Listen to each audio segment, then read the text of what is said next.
Hello and welcome. I'm Anna Amhain, and this is a new episode of Project Co by Efecto Colibrí, a podcast that explores mindsets and initiatives for positive change. We have honest conversations with social innovators and impact specialists. Our goal? To learn together how to create a more just and sustainable world for all. Join us on this journey. Ayo Akomalafe said, "The times are urgent, let us slow down." This episode is about this, and I have the pleasure of talking to Valerie Marouche and Pelin Turgut, two of the three promoters of Jardim, a 2-week retreat taking place next January in the south of Portugal. This creative residency exists for you to take time to slow down, deactivate the noise of everyday life, all this in a safe space where you simply allow yourself to be who you are. Today, we talk about the importance of feeling safe, the transformations that happen when we do so, the creativity that emerges when we are with the people we trust, and much more. Pelin, Valerie, it is such a pleasure to have you on board with Proyecto Co. Welcome to this episode. Thank you, Anna. It's so good to be here with you. I've been really excited about talking to you, especially because I've been thinking a lot about the creation of safe spaces now in this world in which we're living, no, which is so polarized, and everybody's kind of clinging more and more intensively to their own narratives and values, no, and separating themselves from the other and from the different. I was wondering, what do you think about this topic? I think it's something we've thought about a lot. Is like what is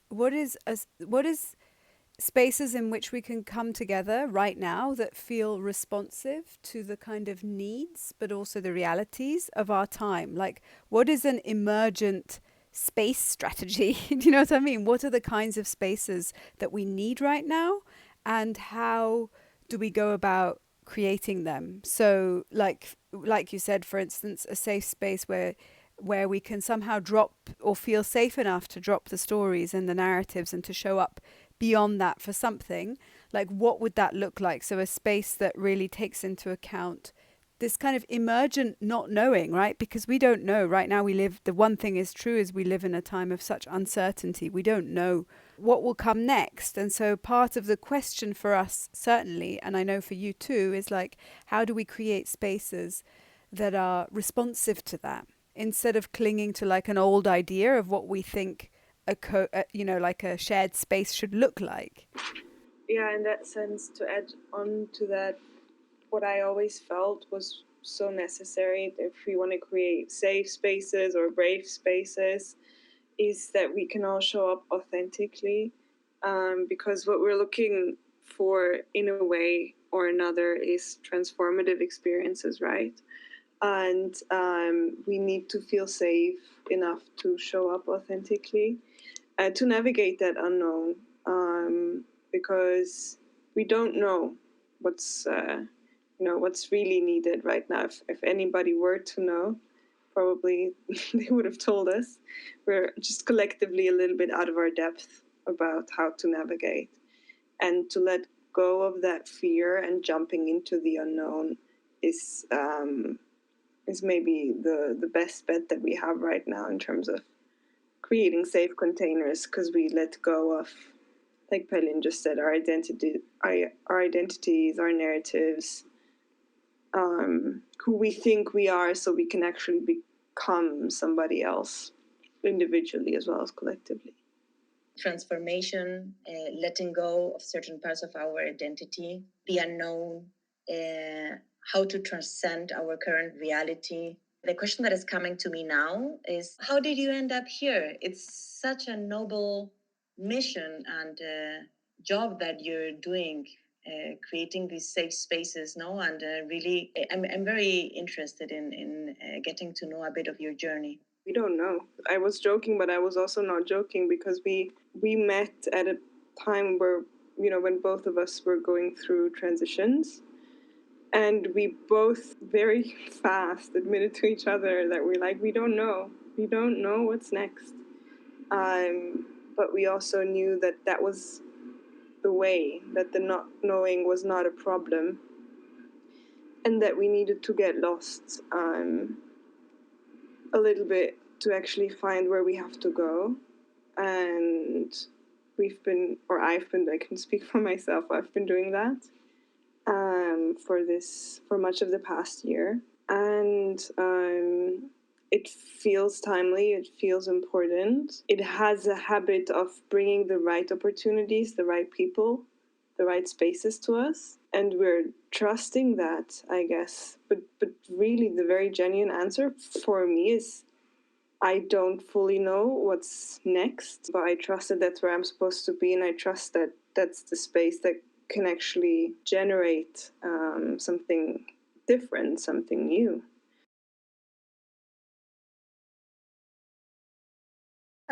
Well, maybe it's worth saying that, we're both facilitators of group processes in various ways, right? Like that's what we do and have done for quite some time, and of like various kinds of groups and various intercultural contexts and so on. So I think part of it is just like also, if you think of that as a kind of art, like the art of facilitation or the art of hosting, like it's kind of like as an artist in a way, you're always attuning to like what's the next shape that this wants to be in, like, I don't know. There's so many inputs that come into this work of working with groups. And so I think part of it is like, in a way it's our art, is this art of facilitation. And so part of it is like a response to, okay, what kind of group spaces do we feel the world needs right now? Like, what's the invitation that we would like to put out there? I want to pick up on that point of it is our art, because that is definitely true. And it's almost like the art pieces that we create are those spaces that are just happening in that moment. Well, one of our inspirations that actually our designers brought to us, our designer, I should say, Leila, is the philosophy behind Wabi Sabi. And I started obsessively reading books about it. And Pelin has heard so much since from me about that.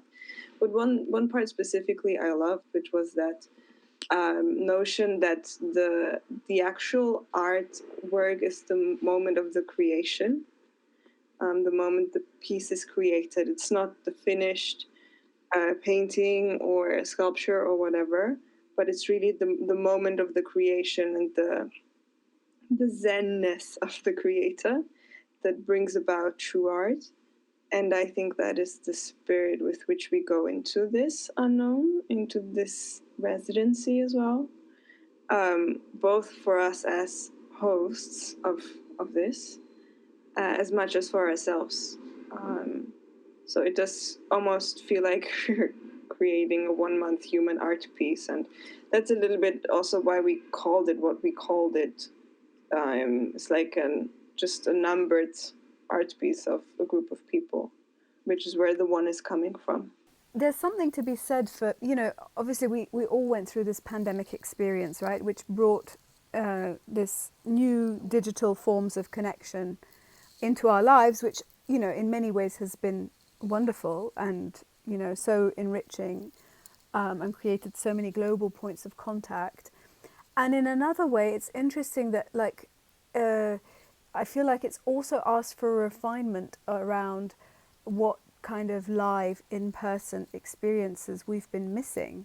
Like, what do we really want to keep, in terms of live in-person experiences? And I think there's something about a live in-person experience where, the thing that you can't recreate digitally is the moment that you go for a walk with somebody, and that walk, they say something on that walk, and the thing that they say on that walk seeds something in you, and then from there opens up a whole new path. It's like those kinds of encounters, I feel, for me at least, have become more precious.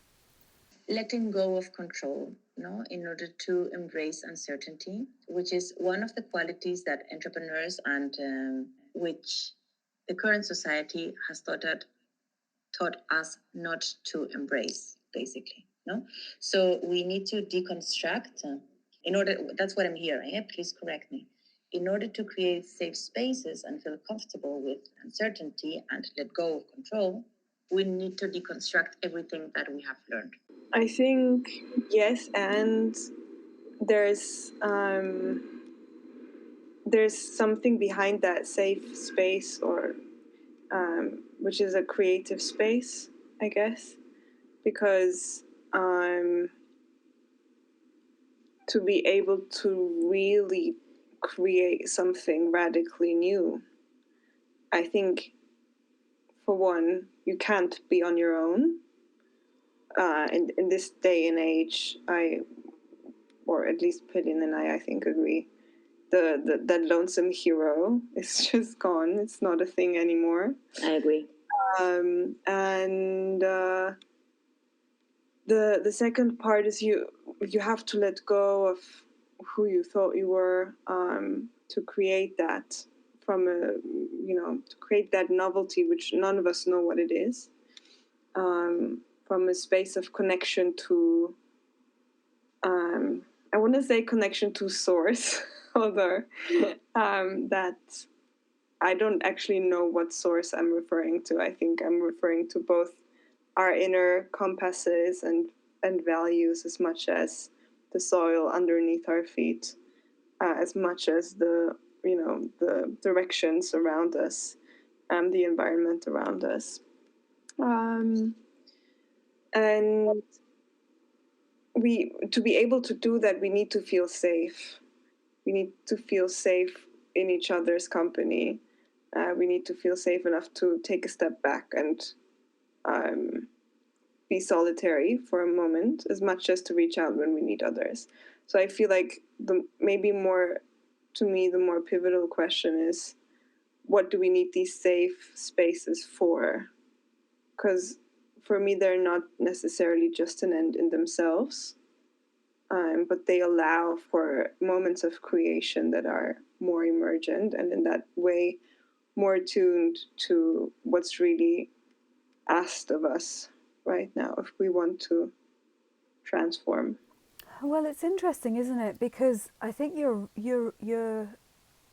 onto something when we, like, there's something about an emptying out, which feels like a necessary part of the kind of creational process. It's like you kind of empty out, and then into that space you've kind of created space then for something new to kind of emerge.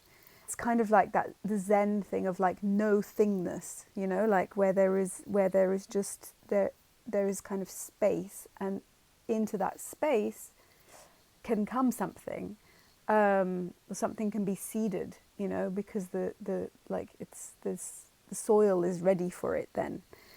And another thing that I do think about in that context is also about like time.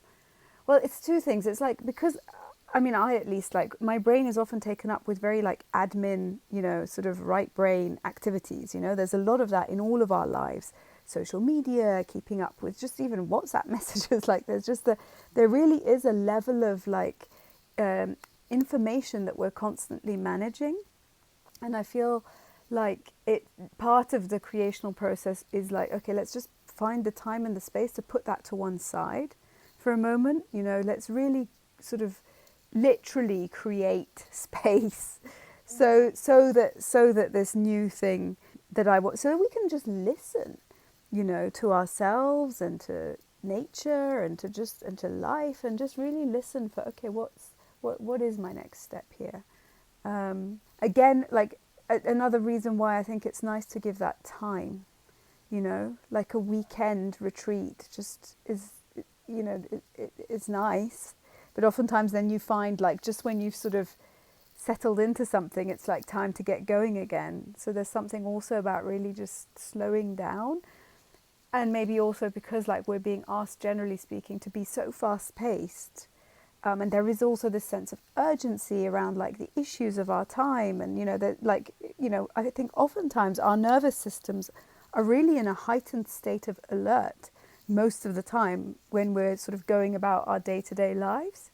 So for me, it's really important that we can kind of slow down and like carve out space consciously without making any demands on that space, that it yields something, that it produce something.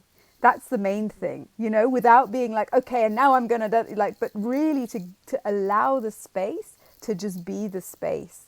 And that's the edge that most of us, I feel, are really uncomfortable with. And that's the edge where it can be really important and beautiful to have the support of other people who are also on that edge and who are willing to explore with you. Oh, hey, okay, well, let's just explore this edge here. Like, what is it that's really speaking to you? You know, what is it that's really calling you? I really want to listen to like the things that have come up for you that you've sort of brought up from the deep sea bed, you know? From the people that I know that go to communities or we go to retreats, or even me, you know, at the beginning, I needed to be near the burnout, no, or near the anxiety crisis before deciding, oh, I need a break. So it's interesting how we humans push and push to the limit until, you know, very often, unfortunately, it's too late. How can we then start signaling or start realizing, oh, fuck, well, maybe now is the time for me to slow down, no, to start implementing other routines, no, or to give myself just this time, no, to just be.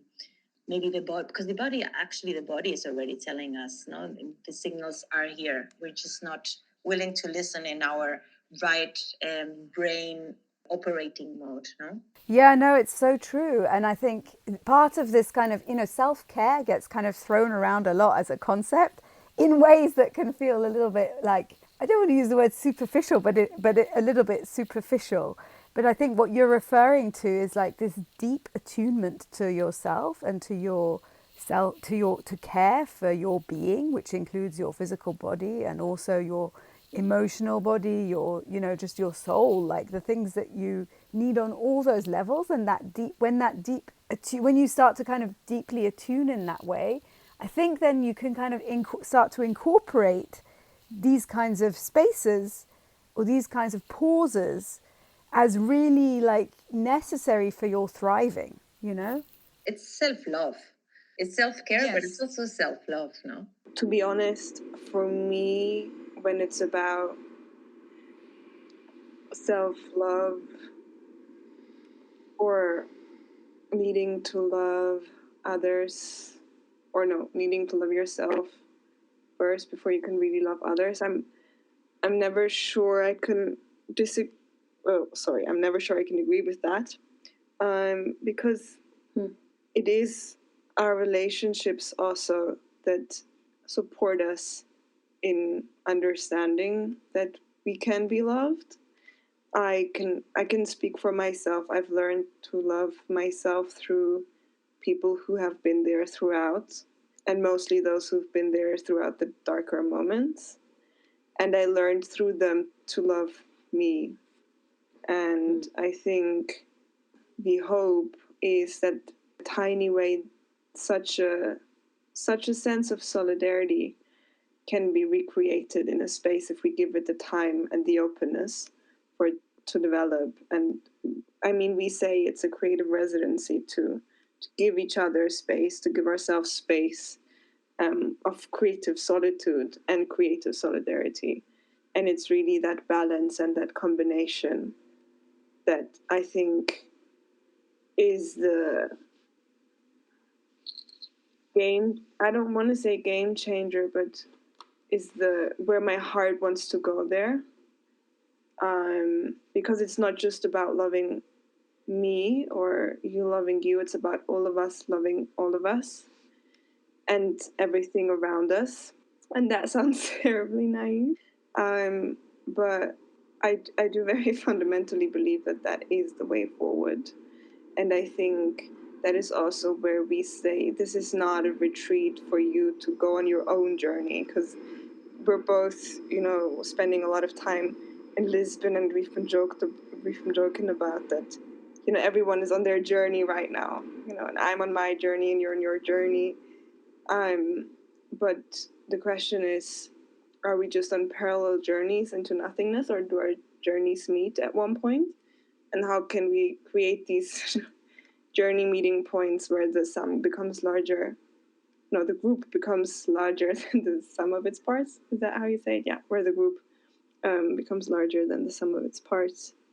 I agree completely with what you're saying, Valerie. I framed it wrongly, I think, because it's true. In the moments in which it was the worst, it was thanks to the people that were able to see like a little bit of hope. Yeah, hope is the exact right word. Yeah. So it was thanks to them that I am who I am right now, and that I was able to navigate those dark spaces. I suppose what I was trying to say is that when I love myself better, or when I am who I am, when I'm comfortable being who I am, and loving myself, therefore, then I am the amount of love that I can give to the others that I love is much bigger. No, it's true. It's at the end. It's like we're all mirrors from each other all the time. No, and if the more colorful the images that we reflect, no, the bigger the rainbow, and the bigger the galaxy. And now I'm seeing a lot of color all over the place. Yeah.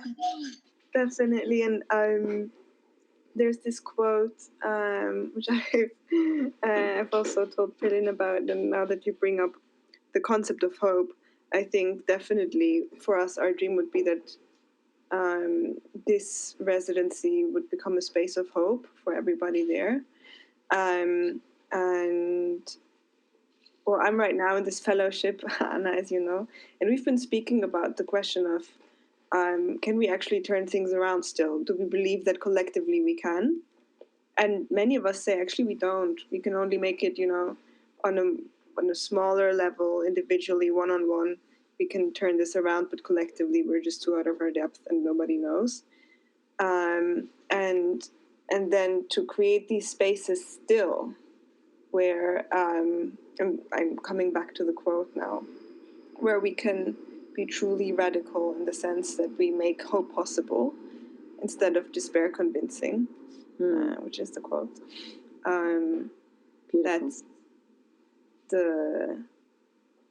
That's what's pulling us, nonetheless, even though we don't think we're gonna change or save the world necessarily, but to create these beacons of radical hope.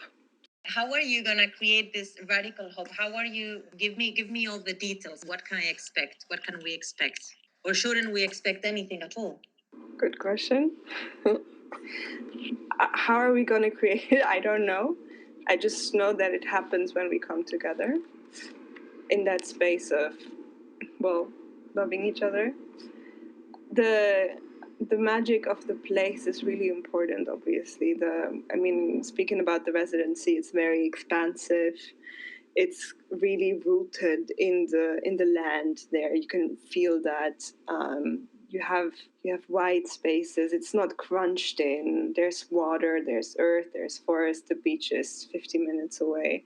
I think we must absolutely not underestimate the power of places for the spaces where we gather, and how we create that in the sense of what people can expect. We're just being honest about where we are, and it's really underestimated how important it is that we can share our stories and other people will actually listen, and that there is a space of no judgment, that there is a space where others just nod and nobody needs to save you. It's like it's not a space where you come to have others fix you. It's a space to be who you are, so you can also step out of that and see, okay, is there maybe a layer on top of who I am now that I can expand into? How can I nurture my own growth? How can I nurture somebody else's growth in this? So, yeah, that is maybe on a more metaphorical level what will happen. It's going to be very ritualistic.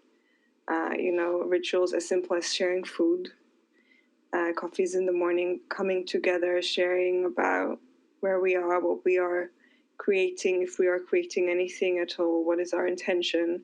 Just sharing, being human in a space with other creatively driven seekers on a quest. And then there's just ample space also for us to co-create this, right? We will offer guidance and workshops, maybe here and there. Others will do that because, the people who are so far attracted to it are brilliant themselves, and more probably also will step out of a hosting role and more into a shared group navigation scenario. So yeah, we don't want to spoil all of the details, I guess, but yeah, we come together and we see where we want to go together, and of course we'll have a few containers ready for that to be facilitated. But it's really open about what's actually happening, and maybe something entirely different is happening, but the whole group wants to do that, and that's also needed. Then, Pelin, what do you say? The first thing to say is that we're in South Portugal, in the Alentejo, which is a really beautiful part of Portugal, very in many ways still very pristine, and like where the night sky is still incredible, and there's really a sense of close connection to place. Also where we're staying, which is this beautifully restored farmhouse called Craveral. They run an organic farm. They have really an ethos of living close to the land, which feels really important because there's us, and then the nature is also a participant in these processes, isn't it?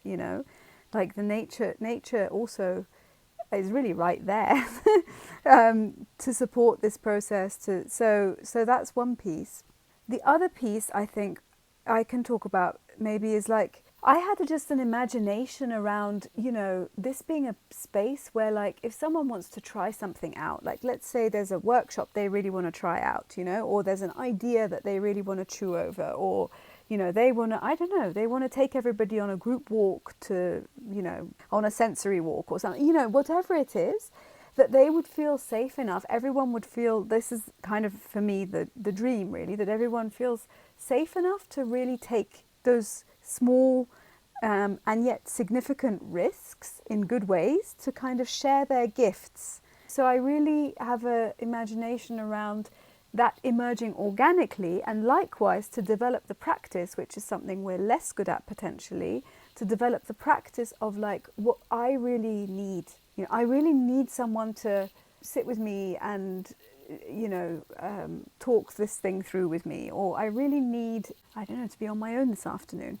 It's like, but to really get into that practice also of like, so that for me there's the two, it's that dance between the kind of me and where I am and what I need and what I want to do and create, and then there's the other and the group, and it's like how to and the relational aspect. So it's really I think about, that's the creative solitude and solidarity. It sounds super, super, super interesting. And I'm really looking forward to, at this time, unfortunately, I won't be able to make it because I'm going to be traveling in Latin America. But Nick, I'm sure that there are going to be many more. I'm sure that I'd be super happy to be part of it. So I was thinking more to practical things. What kind of people are going to be in your residency? So the invitation is for creatives. We've said the invitation is for creatives of all disciplines. And that doesn't, I really want to stress that like inclusion and inclusivity here is really where we're at, like it's not about, you don't have to be a certain kind of person at a certain point in their career, to take part in this. Genuinely, you just need to feel the call. So anybody who has a creative discipline, that could be an entrepreneur, it could be a tech person, it could be a musician, a writer, a screenwriter, whatever. But it really doesn't have to be that you are already in a creative career. It could just be that you want the time and the space to tap into your own untapped creative potential. I think in that sense it is important to emphasize it's not an artist residency, it's a creative residency. It's not about coming there to double down on your one art discipline. It's to explore your own creativity, to relight that creative fire, to look for your muses in yourself and each other, in nature, and everything that you're finding around yourself, and be inspired by that, because everybody, I very deeply believe that everybody is creative. Everybody has a creative impulse, and our lives, our routines kind of, they dim our creative light down quite a bit, and we want to give space to light that again. Whether you light a candle or a bonfire, as long as it's not a forest fire, I think that's entirely up to everybody coming. But that's really the kind of people who are going to be there. And like Pelin said, it's really across disciplines, across cultures also. I mean, that's where the magic also happens, is when we are sitting across from somebody who is so different yet so much the same. Some people did say, they were like, oh, this sounds amazing, it looks amazing. And then they had this, like, because we all have some degree of like imposter syndrome in a certain way, right? So they had this like, oh, but is it really, like, this couldn't possibly be for me, you know? And that's why I really want to emphasize that, like, this is really an invitation for anybody who feels like, yes, you know, like, I really just want to give my own creative spark. I love that word, spark. A little bit of time to kind of find its light, you know? Thank you so much, Pelin and Valerie, for creating these safe spaces for our sparks to have the possibility to emerge. And really, I'm looking very much forward to talking to you very soon and hearing how well it went and when the next is coming up. Thank you so much, Anna. Thank you for listening to this episode. We hope you enjoyed it as much as we did. You can find all the references of the episode on our website, www.efectocolibri.com/proyectoco. If you liked it, rate us with 5 stars, leave us a comment, and share it with your network. This will help us reach more people and make social innovation become the norm. So in advance, a big thank you. If you have questions, feedback, or want to introduce us to a guest for the podcast, you can write us directly at anna@efectocolibri.com. See you next time!